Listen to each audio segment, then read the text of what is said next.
নমস্কার, কেমন আছেন সবাই? তনুর রান্নাঘরে নতুন একটি ভিডিওর সাথে সকলকে স্বাগত জানাই। আজকে আমি দেখাবো এগলেস কাপকেক। তো প্রথমেই আমি রেসিপিটা দেখাই, তারপরে কথা বলবো। তো প্রথমে আমি এখানে 50 গ্রাম মেল্টেড বাটার নিয়ে নিয়েছি রুম টেম্পারেচারে থাকা। তারপরে এখানে 1 কাপ আমি দিয়ে দিলাম চিনি গুঁড়ো। এইবারে এটাকে খুব ভালো করে কিন্তু আমি এটাকে মিশিয়ে নেব।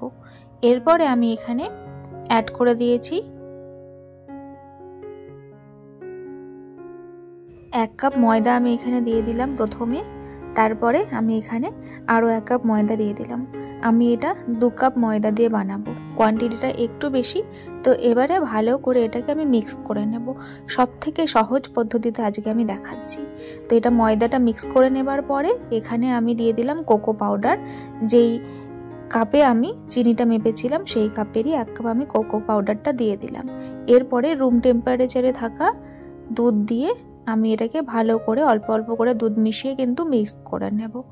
এইবারে আপনারা আপনাদের ইচ্ছে মতন কিন্তু মিষ্টিটা দিতে পারেন। আমি মিষ্টি আমাদের বাড়িতে সবাই কম খায়, সেই জন্য আমি কিন্তু চিনিটা একটু কম ব্যবহার করেছি। তো কোকো পাউডারটা দেবার পরে ভালো করে দুধটা মিশিয়ে নিয়ে দুধের সাথে আমি 1 কাপ দুধ লেগেছিল আমার, যেই কাপের ময়দা নিয়েছি সেই কাপেরই 1 কাপ জল দিয়ে আমি ভালো করে ব্যাটারটাকে কিন্তু স্মুথ একটা ব্যাটারে তৈরি করে নিয়েছি। এরপরে এর মধ্যে আমি দিয়ে দিলাম 2 থেকে 3 চামচ মতন গুঁড়ো দুধ, আর তার সাথে দিয়ে দিলাম 2 চামচ মতন ভ্যানিলা এসেন্স। এটা দেবার পরে খুব ভালো করে আবারও আমি মিক্স করে নেব, যাতে কোনো রকম কোনো লাম্পস না থাকে। দেওয়ার পরে খুব ভালো করে এটাকে এইভাবে কিন্তু ফেটিয়ে ফেটিয়ে মিক্স করতে হবে। দেখুন কতটা স্মুথ হয়ে গেছে ব্যাটারটা। এরপরে আমি এখানে দিয়ে দিলাম 1 চামচের কাছাকাছি, 1 চামচের থেকে একটু কম বেকিং সোডা, আর পুরো ভর্তি করে এই চামচের 1 চামচ আমি দিয়ে দিলাম বেকিং পাউডার। দিয়ে আবারও খুব সুন্দর করে এটাকে ফেটিয়ে স্মুথ আমি করে নেব। কেকটা যখন আমি বসাবো ঠিক তার আগের মুহূর্তেই কিন্তু এই প্রসেসটা করেছি। তো এবার আমার ব্যাটারটা রেডি হয়ে গেছে। এরপরে আমি এই মোল্ডগুলোর মধ্যে কিন্তু করব, অ্যালুমিনিয়ামের যে মোল্ডগুলো পাওয়া যায় কিন্তু সেটার মধ্যে করব আমি কাপকেকটা। আপনারা কাপের মধ্যেও করতে পারেন বা পেপার কাপেও করতে পারেন। তো আমি এখানে হালকা করে তেল ব্রাশ করে নিচ্ছি। তো আজকের ভিডিওটি যদি ভালো লাগে তাহলে অবশ্যই আমার পাশে থাকবেন, চ্যানেলটিকে সাবস্ক্রাইব করে বেল নোটিফিকেশানটি অন করে রাখবেন, এতে করে আমার ভিডিও নোটিফিকেশান সবার আগে পেয়ে যাবেন। তো সবগুলো আমি খুব ভালো করে কিন্তু তেল ব্রাশ করে নিলাম। এইবারে ফাইনাল প্রসেস, এখানে আমি কিছু ডার্ক চকলেট কেটে নিয়েছি, এটাকে চকলেট চাংস বলে। আর তার সাথে কিন্তু এখানে আমি দিয়ে দিলাম হাফ বাটি মতন চকো চিপস। তো দুটোকে দিয়ে খুব ভালো করে মিক্স করে নেব। এটা কিন্তু একদম লাস্ট মোমেন্টে করব, কেকটা যখন আমি কেক টিনে দেবো তার আগে। তো এটা কিন্তু দেওয়ার জন্য আরও অসম্ভব সুন্দর লাগে খেতে। আর কিন্তু বাচ্চা থেকে বড় সকলেই কিন্তু পছন্দ করবে, এই প্রসেসে করবেন। তো আমি এইরকম করে একটুখানি ফাঁকা রেখে রেখে কিন্তু ব্যাটারটা দিয়ে দিচ্ছি এর মধ্যে। পুরোটা কিন্তু ভর্তি করে দেবেন না, তাহলে কিন্তু অনেকটা ফুলে বাইরে পড়ে যেতে পারে। তো কতটা ফুলবে সেটা তো আপনারা দেখতেই পারবেন পরে। তো এইরকম আরও নিত্য নতুন রেসিপি দেখার জন্য কিন্তু আমার পাশে থাকবেন অবশ্যই, চ্যানেলটিকে সাবস্ক্রাইব করে।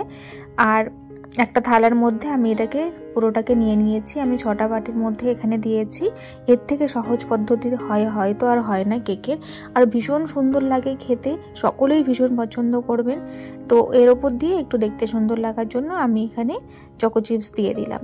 এরপরে 10 মিনিট প্রিহিট করে রাখা কড়াইয়ের মধ্যে কিন্তু আমি একটা স্ট্যান্ড বসিয়ে দিয়েছি। ওই স্ট্যান্ডের মধ্যে ভীষণ সাবধানে, যেহেতু কড়াইটা গরম সেই জন্য একটা সাঁড়াশির সাহায্য নিয়ে আমি এখানে থালার মধ্যে যে কেকগুলো আমি রেডি করে নিয়েছি সেটাকে আমি বসিয়ে দিলাম।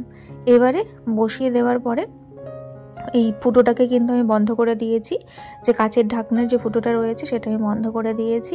দেখুন অটোমেটিক্যালি কিন্তু ফুলতে শুরু করে দিয়েছে। আর এখন 30 মিনিট বাদে আমি কিন্তু এটা একবার চেক করে নেব কতটা ফুলেছে। একদম উপচে কিন্তু পড়ে যাচ্ছে এইরকমভাবে। তো আমি ভালো করে কিন্তু এটা চেক করে নিচ্ছি। এটা একদম হয়েই গেছে। তো আমি আরও 5 মিনিট রেখেছিলাম, এরপরে রাখার পরে ঠান্ডা করে নিয়েছি। এবার আমি এটা ঠান্ডা করে নিয়েছি, এটা আমি দেখাচ্ছি কতটা সফট হয়েছে। আর ভীষণ সিম্পল, আনবন্ড করা কোনো ব্যাপার না, জাস্ট এটা আপনারা এইভাবে ছিঁড়ে ফেলবেন, তাহলেই কিন্তু খুব সহজেই কিন্তু ডিমোল্ড হয়ে যাবে এটা। দেখুন কতটা ফ্লাফি আর ময়েস্ট হয়েছে ভেতরটা, আর চকলেটগুলো এত সুন্দরভাবে মেল্ট হয়েছে, সকলে ভীষণ প্রশংসা করেছিল। আপনারাও কিন্তু এইভাবে ট্রাই করতে পারেন।